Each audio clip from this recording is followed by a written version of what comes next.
It is Friday, February 6th, the start of a wonderful weekend to ski in Colorado.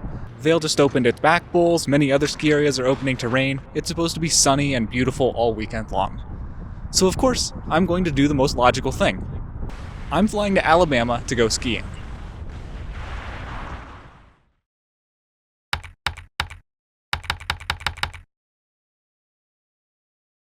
So yes, there is skiing in Alabama. It's a little hill called Cloudmont, which we're going to talk all about in just a minute, but first, let me share a little bit of my motivation.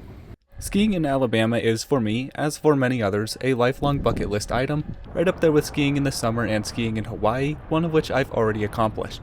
As a creator, there's always that extra push to make something unique, but purely as a skier, I've long wanted to experience Cloudmont. Now, Cloudmont does not do an official conditions report, but following their Facebook page, I felt confident that the ski area would be open. I decided this was going to be my best chance for a while, so I might as well go for it. And go for it I did. Driving up, I knew there was always a chance it could be closed. It is skiing in the deep south after all. I hadn't seen any Facebook updates, so I decided to take my chances. But when I arrived, I was greeted by this sign. Undeterred, I decided that at the very least, I would drive up and take a few pictures of the slope. Alright, so I'm here at Cloudmont, and they unfortunately are closed. The snowpack is not in great condition. However, I have been lucky enough, I've spoken with some of the people up here, I have been lucky enough that they are going to allow me to ski. As it turned out, there was one person at the ski hill when I walked over. I explained the situation to Alicia, and she got on the phone with the owner, who we'll meet later. I won't disclose details of the many private conversations I had that day, but we reached an arrangement that if I could get equipment set up and run it myself, I was allowed to ski it.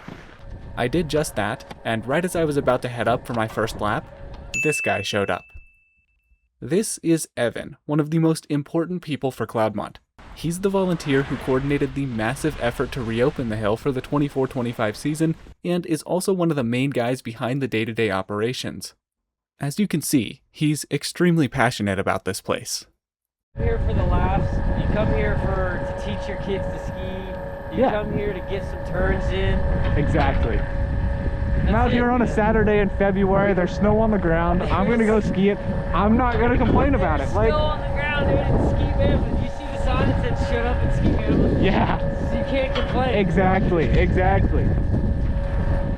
After talking for a few minutes with Evan, it was finally time to actually ski Bama.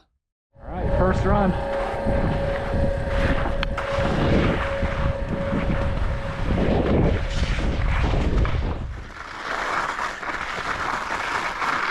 And we're going to ditch just right here. Boom. First turns in Alabama. Here we go.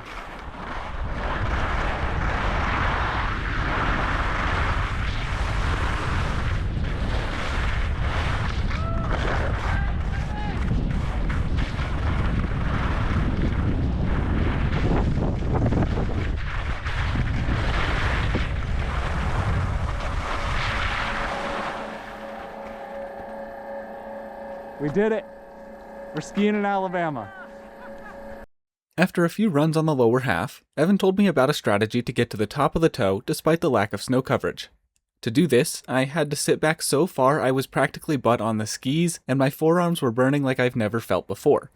I was able to make it to the top, where I got a nice top to bottom run, after savoring the view, of course. As you can see, there was a good bit of grass skiing to be had, but for skiing in Alabama after a huge rainstorm and a 50-degree day, I had absolutely no complaints about the snow conditions. After a few more laps, the owners rolled up to the ski hill. This is Cindy Jones, who owns and operates the ski hill along with her husband Gary. Gary has had some health problems, and the COVID pandemic threw a further wrench into things, so before Evan had stepped in, Cloudmont had been on a several-season hiatus. It's important to recognize just what kind of operation Cloudmont is. Now, this place doesn't have a website, has only one Snowcat, a handful of donated snow guns, and averages just an inch or two of natural snowfall a year. Its lift is a handle tow, which is just a half step up from a true rope tow.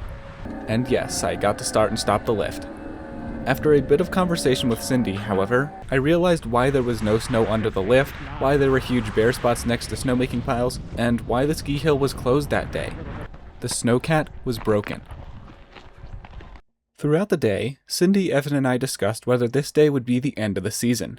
The eventual consensus was that they were going to try to fix the Snowcat in the afternoon, and if they could get it running by the evening, they would use it to move the piles around enough to open for one last day on Sunday before a long stretch of scorching temperatures rolled in. Unfortunately, that wouldn't end up coming to fruition, and the day I visited was likely the last day anybody skied Cloudmont for this season. However, one of the volunteers did post on Instagram on Wednesday the 11th that the Snowcat was moving, which hopefully signals an even better season next year. By around noon, the snow was starting to melt, and we realized that the day was likely coming close to an end. We put in a bit of work with the shovels to get a few more laps in, and I managed to convince Cindy to grab a board and take a few laps. And thus, it slowly started to wind down, one of the best ski days of my life. Now, this is likely my last ski run of the day, which means it's my last ski run in Alabama for this trip and this season, and honestly, potentially forever. So I'd just like to say a huge thank you to Evan and all of the other volunteers who are putting in the work. A huge thank you to the owners, especially Miss Cindy, for allowing me to do this. This is absolutely amazing, absolutely unreal. And I really, really hope for you guys to be able to continue this for a long time. And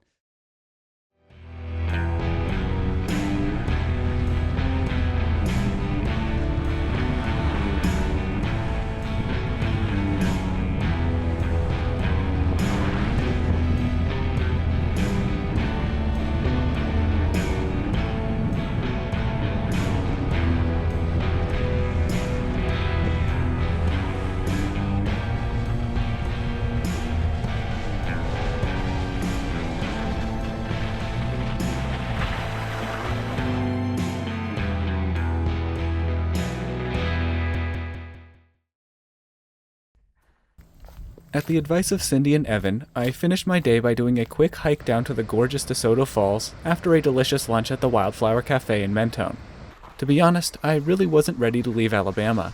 Like Evan had said, this place was where skiing met Southern hospitality.